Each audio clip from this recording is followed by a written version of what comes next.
Well, over the next 20 years, I think it's worth anywhere from $3 trillion to $106 trillion to the United States. We've gone from having $250 million of assets 48 months ago to having nearly $45 billion of assets in 48 months. The same is true with Bitcoin. In 20 years, the United States could be generating $10 trillion per year by renting, developing, or financing the assets in that strategic Bitcoin reserve. The global financial system is at a turning point, and Michael Saylor is here to explain why Bitcoin isn't just an investment. It's the foundation of digital capital, national security, and economic dominance. The US government has taken a historic step by establishing a strategic Bitcoin reserve. But what does that really mean? Saylor argues that Bitcoin is more than just a store of value. It's a digital energy network, a tool for economic power, and the key to securing America's financial future. As artificial intelligence, digital commerce, and global markets evolve, nations that control Bitcoin will shape the 21st century. Will the US lead the way, or will it fall behind as other countries claim financial dominance? With trillions of dollars at stake and the world's monetary system in flux, the time to act is now.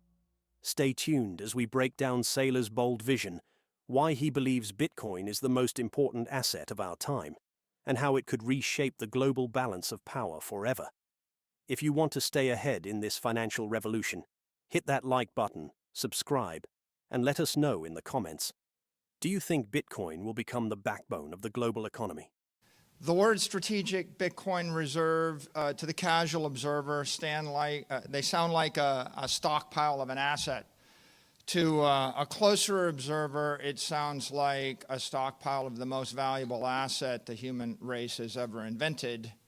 But I'm here today to show you how the strategic Bitcoin reserve represents a strategy for United States digital supremacy in the 21st century. The president, with his vision, has established a strategic Bitcoin reserve as of last week, and has declared that America will be the Bitcoin superpower. That is prescient. I would hazard to guess that the great majority of the people that saw that post don't even know what Bitcoin superpower means, and they haven't really considered it. I was inspired by the words, and that caused me to put together this presentation today. Why is Bitcoin critical to the prosperity of the United States in the 21st century? That is the question we all should be asking. There are many metaphors for thinking about a strategic reserve of Bitcoin. Bitcoin is digital capital. If we thought of it as Bitcoin as digital capital, is this a stockpile of cheese? Is this a stockpile of oil, natural gas, or even uranium, all of which would be interesting? Well, at its worst case, in its narrowest form, you could think about the strategic Bitcoin reserve as a stockpile of the apex asset of the human race. And so what's it worth? Well, over the next 20 years, I think it's worth anywhere from $3 trillion to $106 trillion to the United States. U.S. corporations, like my corporation, are actually recapitalizing on Bitcoin. We've gone from having $250 million of assets 48 months ago to having nearly $45 billion of assets in 48 months. If you look out over the next 20 years, corporations that are accumulating Bitcoin on their reserve, like MSTR, like Mara, like Riot, they're going to have $20 to $40 trillion. So this is a small metaphor, but it's a powerful metaphor. But you know, it's hard to rent out or finance or develop your cheese or your gold or your natural gas buried in a vault. So a more powerful metaphor is Bitcoin is digital property. If you own 5% of Manhattan and your family had owned it for 100 years and someone said, how are you going to pay your bills? You wouldn't say, we're just going to sell it. You would say, we're going to rent it. We're going to develop it. We're going to put a building on top of it, a business on top of it, or we're going to finance it. We're going to borrow against it. The same is true with Bitcoin. In 20 years, the United States could be generating $10 trillion per year by renting, developing, or financing the assets in that strategic Bitcoin reserve. The AIs are coming. The AIs don't get bank accounts. They don't get credit cards. The AIs, the artificial intelligence economy, will be built on digital capital, digital property. It'll be a $100 trillion economy. It'll be built on Bitcoin. Well, a lot of people, they think of it as an asset, you think of it as a property, but what we know to be true is that Bitcoin is actually a network, and it's not just any network. It's not an information network. It's an energy network. It's a conservative network. I can send $1 billion from me to you. I lose it. You have it. That is the conservation of energy in cyberspace. So when you start to visualize Bitcoin as a digital energy network, what you realize is that trillions of dollars of digital commerce will flow over that network. The banking system of the world is going to rebuild itself on a digital energy network. We're going to have 40,000 banks that will be settling with each other in real time, finally, moving billions, tens of billions, or hundreds of billions of dollars an hour over a pure digital network.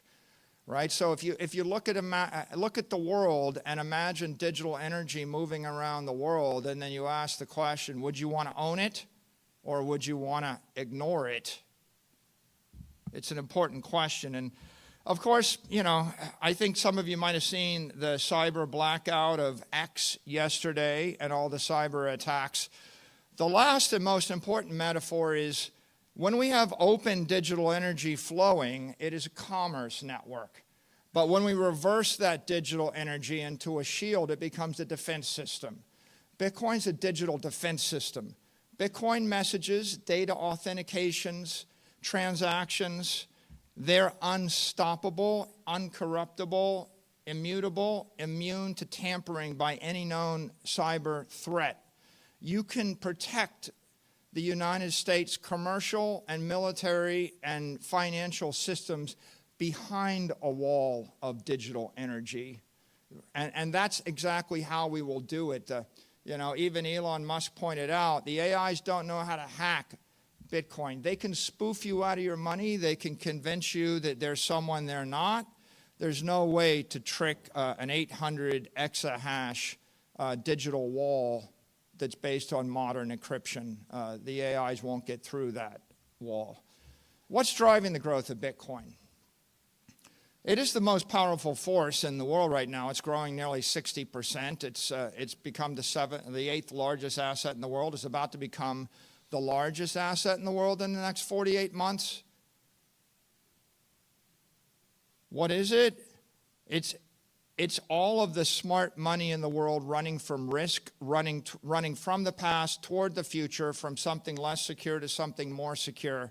And they're doing it in the most visible way with their capital. This is a map of the wealth distribution in the world, about $900 trillion. If you break it into uses, half of it is just a store of value. We're long-term, we're preserving our capital for the long term. We just want to keep our money. The other half are assets held for utility. I want to do something with the asset. If you drill into the 450 trillion, you realize the problem is that long-term capital is being dissipated and decimated by fires, by floods, by famines, by tariffs, by wars, by competition, by rust, by obsolescence, by torts, by traffic, you name it, right? What's that cost? That costs $10 trillion a year. There's people go, well, what is Bitcoin's use case? The use case is to not suffer $10 trillion a year of damage from entropy, from inflation, from chaos, from the future. Bitcoin's an asset without the financial risk of a currency, a bond, a stock, and it doesn't have the physical risk of real estate and property. And we're stripping away the counterparty risk to everything. And so we're moving away from risk, and what that means is that as the word spreads that there's an opportunity to keep your money without taking risk, long-term capital is being merged into the Bitcoin network. The greatest digital transformation of the 21st century It isn't the transformation of music. It isn't the transformation of your photos, your communications, your Facebook friends, or educational videos, although each of those things made a $1 trillion company. The greatest digital transformation is the transformation of capital. So it's the transformation of 450 trillion. What's it worth? It's worth half of everything. It's half of everything. That's the transformation. Digital capital is stronger, faster, and smarter capital. It's everything you don't like about the building stripped away, and you've got an invisible, indestructible, immortal, teleportable building. It's a better building. It's global capital. It's everybody that's living in Asia and Africa and South America would move to the U.S. if they could. They'd move their money to the U.S. if they could. They want the currency of the U.S. They want the property of the U.S. They want the security of the U.S. They want the values of the U.S. But they can't have it. So the second best thing they can have is move their money into the Bitcoin network, which has all of the values, protections, and security of the U.S. Bitcoin is immortal capital. Right? You can keep your money for 1,000 years. A 10 basis point fee works out to a useful lifetime of 1,000 years. All the other long-term capital assets have a life of 10 to 100 years. Find a business you want to invest in that'll be around for 500 years. Find a building that will last for 500 years. Find a bond that will pay off in 500 years. Find a piece of art that'll still be legible in 500 years. And finally, what we all know in this room is that Bitcoin is, and digital capital is ethical capital. It's the only thing in this world you can truly own. If you have possession of the keys, if you have possession of the knowledge of where the keys might be, you own the thing. No one can take the thing away from you. Everything else you have in this world you own at the pleasure of someone more powerful than you until they decide to take it away from you. Satoshi gave us property rights, sound money, sovereign money. It's a network, but what is it? It's the world's most powerful network. 800 exahash. What's the measure of digital power? It's exahash. 20 gigawatts. All the electricity, all the power that fires up the U.S. Navy. It's also got the most economic power. My company spent $33 billion to buy 2.4% of the network. Do the math in your head, you'll realize there's $1 trillion of real money that has flowed into this network, and there's $1 trillion of smart money behind it. It's the world's most global, fault-tolerant, unstoppable network. Each of those ASIC chips is hundreds of thousands of laptop computers. You'd need trillions and trillions of computers to dent this network. And then, of course, many people say, oh, I get it, it's a network effect. It must be a network. Yeah. Well, it's not a Metcalfean network. That's just enough information about networks to hurt yourself.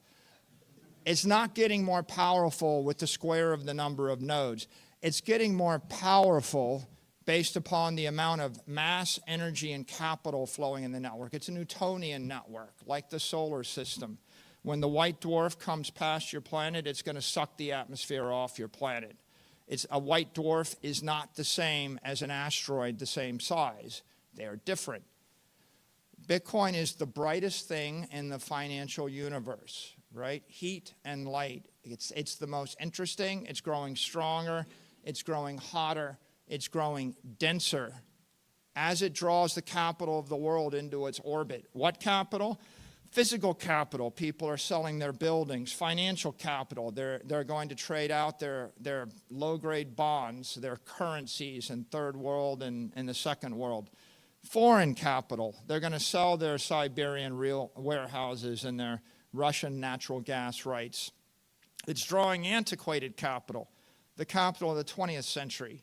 It's drawing smart capital. Anybody that thought about it and thought, do I want to be invested in something that's going to decay or be destroyed over time by 100 uncertain risks, or do I want to just keep my money in cyberspace? And then digital capital, right? The AIs, they don't get the bank account. As the economy digitizes, people want to move digital money at the speed of light with a million transactions a second. You're not doing it with a Siberian warehouse. You're not doing it with natural gas or gold. You're not going to do it with any 20th century asset.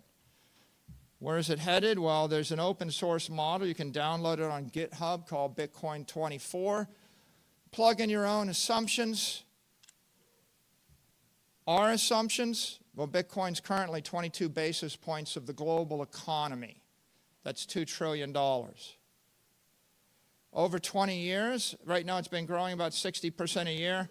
If it decelerates from 60% a year to 20% a year, the average return is going to be 29% a year over the 20 years. That is the base case.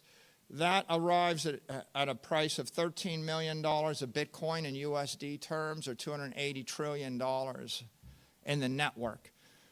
Does the world turn upside down? No. What happens? Well, everything pretty much stays the same, except for those that embrace Bitcoin get rich and powerful. Those that don't embrace Bitcoin get weaker and poorer. Otherwise, everything that you see in the world today will still be there in the world in 20 years.